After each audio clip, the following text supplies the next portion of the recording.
සුබ දවසක් කියලා කියනවා හැමෝටම. ඉතින් අද chef Madda YouTube channel එක හරහා ඔයගලන්ට රසවත් ඉතාලියන් ෆුඩ් එකක් අරගෙන ආවිල්ලා තියෙනවා. ඉතින් අද අපි හදන්නේ කැරමල් බිත්තර කේක් එකක්. ඉතින් මේකට ඉතාලි භාෂාවෙන් කියන්නේ torta di albumi කියලා. ඉතින් මේ torta di albumi කියන රසවත් කේක් එක හදන්න අපිට ගොඩක් අමුද්‍රව්‍ය අවශ්‍ය වෙන්නේ නැහැ. ඔයගලන්ගේ දෙද්දි ලේසියෙන්ම හොයාගන්න පුළුවන් අමුද්‍රව්‍ය තමයි මේකට අවශ්‍ය වෙන්නේ. ඉතින් මේකට අවශ්‍ය වෙනවා කැරමල් සඳහා සීනි ග්‍රෑම් 200ක්, ඒ වගේම බිත්තර 7ක සුදු මද සීනි ග්‍රෑම් 200ක්, නැවතත් අපිට සීනි ග්‍රෑම් 200ක් ඕන. ඒ කියන්නේ සීනි ග්‍රෑම් 400ක් ඕන වෙනවා.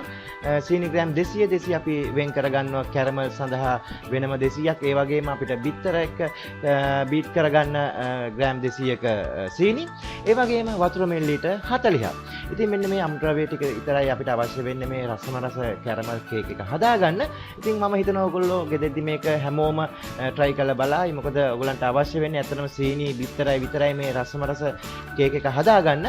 ඉතින් අපි මේක හදාගන්නේ කොහොමද කියලා බලන්න chef Madda කුස්සිය එක පැත්තට යන්න කලින් මතක් කරන්න අපිව තාම subscribe කරලා නැත්නම් අපිව subscribe කරන්න. ඒ වගේම bell icon එක මත click කරලා තියාගන්න. මේ වගේ රසවත් ඉතාලියන් ෆුඩ් එකක් අරගෙන ආපු ගමන් ඕගොල්ලෝ ළඟට ගෙන්න ගන්න. එහෙනම් අපි chef Madda කුස්සිය පැත්තට ගිහින් බලමු මේ කේක් එක හදාගන්නේ කොහොමද කියලා.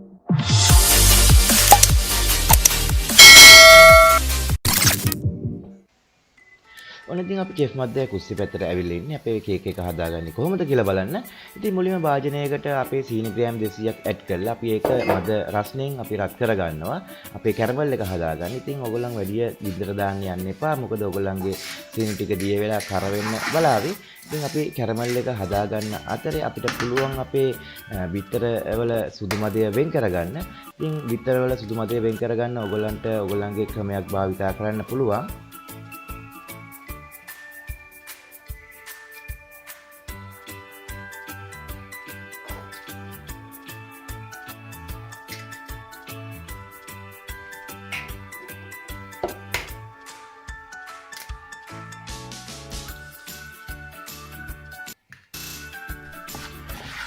දැන් ඔයගලන්ට පේන ඇති අපේ සීනි ටික හොඳින් දියවිගෙන එනවා. ඉතින් අපි මේකට ගොඩක් රස්නේ ඇඩ් කරේ නෑ. රස්නේ ගොඩක් ඇඩ් කරොත් අපේ සීනි දිය වෙලා කර වෙන්න බලන නිසා ඉතින් ඕගොල්ලෝ මතක තියාගන්න ඕන ඕගොල්ලන් සීනි දිය කරගනිද්දී ඕගොල්ලන්ගේ ලිපේ රස්නේ ගොඩක් අඩු කරගන්න. ඒ වගේම ඔයගලන්ට පේන ඇති දැන් අපේ සීනි ටික හොඳින් දිය වෙලා කැරමල් වෙලා තියෙනවා. ඉතින් මෙන්න මේකට අපි වතුර ටිකක් ඇඩ් කරනවා. අපි කිව්වා අපි වතුර මිලිලීටර් 40ක් ගන්නවා කියලා. ඉතින් අපි අපේ වතුර මිලිලීටර් 40 ඇඩ් කරගන්නවා. අපි මේ වතුර මිලිලීටර් 40 ඇඩ් කරගන්නේ අපේ දිය වෙච්ච සීනි වල කැටි ගැහෙන එක නවත්වා ගන්න. ඉතින් කැටි ගැහෙන එක නවත්වා ගන්න පුළුවන් අපිට මේ විදිහට වතුර ටිකක් ඇඩ් කරලා පොඩ්ඩක් කවලම් කරගත්තට පස්සේ.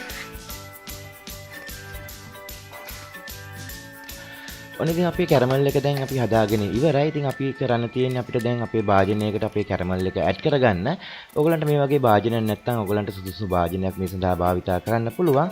ඒ වගේ මතක තියාගන්න අපේ කැරමල් එක ඇඩ් කරපු ගමන්ම අපේ කැරමල් එක භාජනයේ වටේ හොඳින් තවර ගන්න ඕන. මොකද ටික වෙලාවක් යනකොට අපේ කැරමල් එක ඩ්‍රයි වෙනවා. ඒකට ඊට එහෙම වුණොත් අපිට අපේ කැරමල් එක භාජනයේ වටේ තවර ගන්න හැකියාවක් ලැබෙන්නේ නැහැ. ඉතින් අපේ කැරමල් එක නිවෙන්න කලින් අපි අපේ භාජනයේ වටේ මෙන්න මේ විදිහට හොඳින් තවර ගන්න ඕන.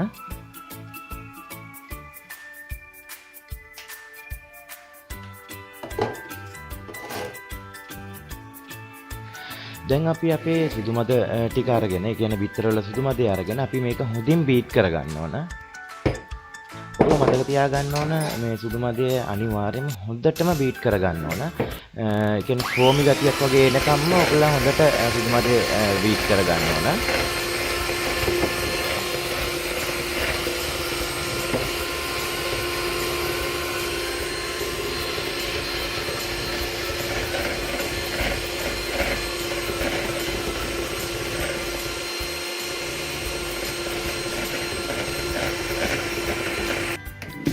අපේ බිත්තර සුදු මදේ හොඳින් බීට් වුණාට පස්සේ මෙන්න මේ විදිහට තමයි දිස් වෙන්නේ. ඉතින් ඔයගොල්ලොත් මෙන්න මේ විදිහට හොඳින් බිත්තර සුදු මදේ බීට් කරගන්න ඕන.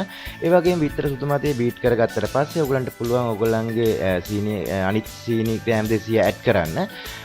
ඒ සීනි ග්‍රෑම් 200ක් ඇඩ් කරලා මේක හොඳින් බීට් කරගන්න ඕන නැවත වතාවක්.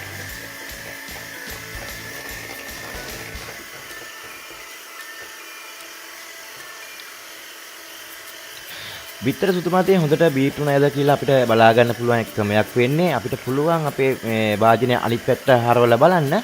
ඉතින් අනිත් පැත්ත හරවලා බැලුවාම බිත්තර සුදු මතය වැටෙන්නේ නැත්නම් අනිවාර්යයෙන්ම ඔයගොල්ලන්ගේ බිත්තර සුදු මතය හොඳට බීට් වෙලා තියෙන්නේ.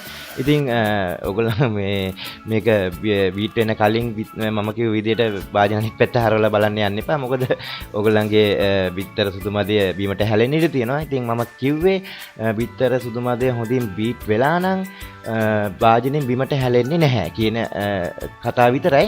නැත්තම් ඕගොල්ලෝ භාගයට බීට් කරලා වාජන අනිත් පැත්ත හැරෙවොත් අනිවාර්යෙන් ඕගොල්ලන්ගේ බිත්තර සුදු මතය බිමට හැලෙන්න ඉඩ තියෙනවා. බිත්තර සුදු මතය හොඳින් බීට් කරගත්තට පස්සේ අපේ කැරමල් ඇඩ් කරපු වාජනේට අපේ බිත්තර සුදු මතය මෙන්න මේ විදියට ඇඩ් කරලා මේක හොඳින් සකස ගන්න පුළුවන්. ඔයගලන්ට පේන ඇති අපේ චෙෆ් මද්දා බිත්තර සුදු මතය අපේ කැරමල් වාජනේට ඇඩ් කරලා එයා ඒක ලස්සනට සකසනවා.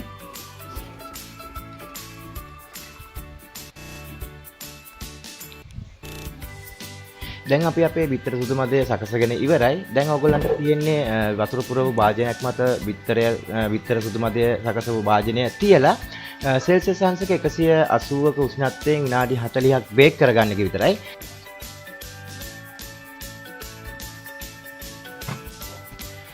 ඔන්න ඉතින් විනාඩි 40ක් ඉවසිල්ලක් නැතුව හිටපු තෝට්ටදී අල්බූමි කියන රසම රස පැණි බේරන කේක් එක අපි බේක් කරගෙන ඉවරයි. ඉතින් ඕගොල්ලත් මේක ගෙදෙද්දී try කරලා බලන්න. හරිම ලේසියෙන් ඕගොල්ලන්ට ගෙදෙද්දී හදා ගන්න පුළුවන්. රස කොහොමද කියලා අපිට අනිවාර්යයෙන්ම කමෙන්ට් කරන්න. මොනවා හරි ප්‍රශ්නයක් තිබුණොත් ඒත් අපෙන් අහන්න. අපි අනිවාර්යයෙන් ඕගොල්ලන්ට පිළිතුරු දෙනවා. ඉතින් මේ වගේ රසම රස ඉතාලියන් ෆුඩ් එකකින් ආපහු හම්බ වෙනකන් අදට අපි ගිහින් එන්නම්. ඕගොල්ලන්ට සුබ දවසක්.